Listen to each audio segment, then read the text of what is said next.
Right. All right, well, these are Logan's costumes. This is what he starts the show in, and he ends Act 1 in this. This is their, we call them their Skittle dresses. That's their first look.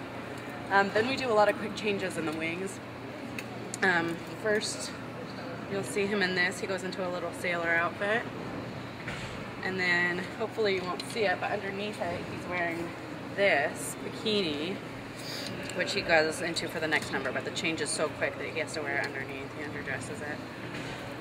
So he gets his little 50s bikini.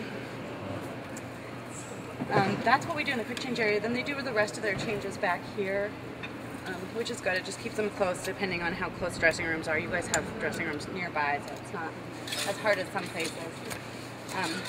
But the rest of the stuff he does back here, he wears his corset here. And he wears this in a variety of ways. This is a versatile costume. He gets a little robe over it in one scene. And then he gets this bird feather tutu over it in another scene. And he wears that around his waist. Yeah. That's a good one. That's for the bird cage scene. You can't miss that. And then there's one other scene. The costume's already set out there, but it's a big sequin, black and red sequin skirt that he wears for the Can-Can number. The long that goes over this. That goes over that, and that's kind of his Moulin Rouge moment. Yeah. And then their very last costume is the finale clothes, which again is another big sequin dress with a necklace and matching wristlets and silver shoes. There's a couple roller skaters in this number that you'll see, and they have big showgirl feather headdresses. Oh yeah. It's a pretty memorable costume. Yeah. That's most of what he does right here. It's beading. It's all about the beads. These dresses in particular, with all this beaded fringe, this has to be untangled every day. They run up and down the aisles a little bit in it, so it gets all tied in knots. Also, I have to cover, you'll see these covered chairs all around. I have to cover all the chairs backstage because if the beads get caught in the chair, they just rip free.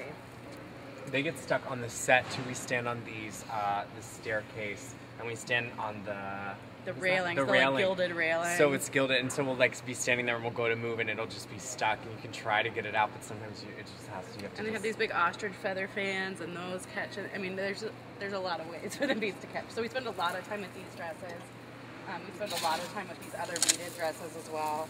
And are these, you clean these like so frequently? Yeah, you wouldn't think it, but almost everything in our show we can wash, either by hand or even in the machine. We have a lot of polyester. We're in the 70s, so the men's stuff is easy. But these we can actually hand wash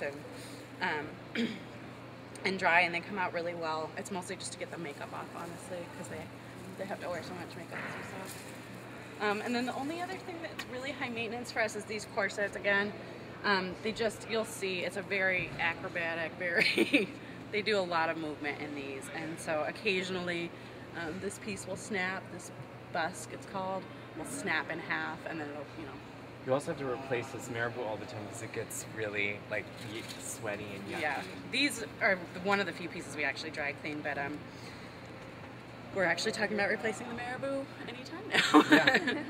Yeah, but they look great and they go on pretty easy. The guys help themselves for a lot of the shows. But there's some stuff they need help with. And this, remember what I was telling you? Is that your used? This is all the used makeup. Experience. Paul, the hair guy, and I came up with this. The wigs can sit on their blocks up here on the top so that we can take the preset costume and the wigs right into the wing. We wheel this whole rack right down into the wing. Then they run off stage and it looks the same no matter what city we're in. So, whether we're in Chicago where there's no wing space or whether we're here where there's tons, they run off and they see their name, they know where their costume is, and a dresser's there to help them. So in each city we have local dressers. So it's really about like matching the labels to what's there. And it makes it easy for me to check because it has the inventory of every single thing right here. So I just go through and make sure it's all right and in the right order because it matters how they put it on. So we keep all of this here, and then later in the show we can bring it down with the other side of the rack and they come off, and then this is a whole different set of costumes that they get